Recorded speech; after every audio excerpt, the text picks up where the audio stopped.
I have to make time to read in order for my sanity to be completely looked after. Especially in this pandemic and during isolation, it can be really stressful, and I find a way to de-stress and sort of alter the state of my mind. I sort of pick up any book and I just read. Very recently, in lockdown, I've been getting a little bit frustrated and pent up with everything that's going on. And so I found myself turning off my phone and sitting down with a book and getting a little drink for myself. And I got some olives and just took an hour and read a book. I am a better person when I have other people's stories in my head. So I do try as much as possible to put the screen away and find a pocket of sunshine outside and just sit there and let the pages turn for as long as I can before life brings me back inside.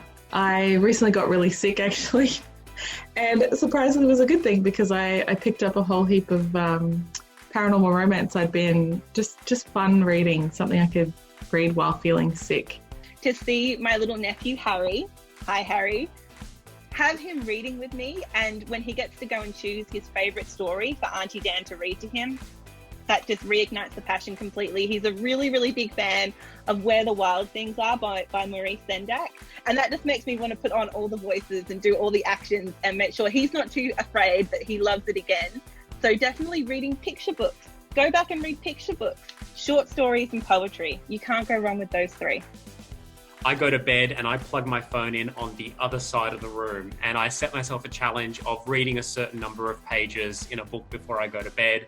And some nights I'll set myself an even more intense challenge and say, okay, an extra chapter than what I read last night.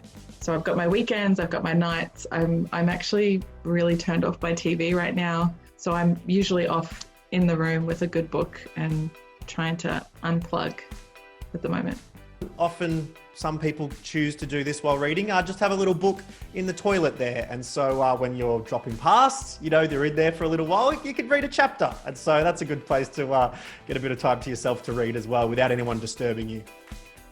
What I do is I go to bed half an hour earlier than I plan to go to sleep, and my brain just knows it's going to read a book that time. I need to read to ground myself in the world, so I make a point of having about 3 different books on the go. For a healthy reading diet, I think that's really important, and just finding a pocket in the day that I can claim for myself. You have to have a plan to read, is what I'm saying. You can't just hope that a book and a moment come to you. You've got to have a plan because it's so important to do. I normally always have a couple of books on the go, and I will sort of flip-flop between them depending on my mood. So for me, it's probably more about how do I find time to do other things. Part of how you equip yourself to be a writer is by reading. So I can always claim that if I'm curled up on a couch reading a novel, that I am in fact hard at work.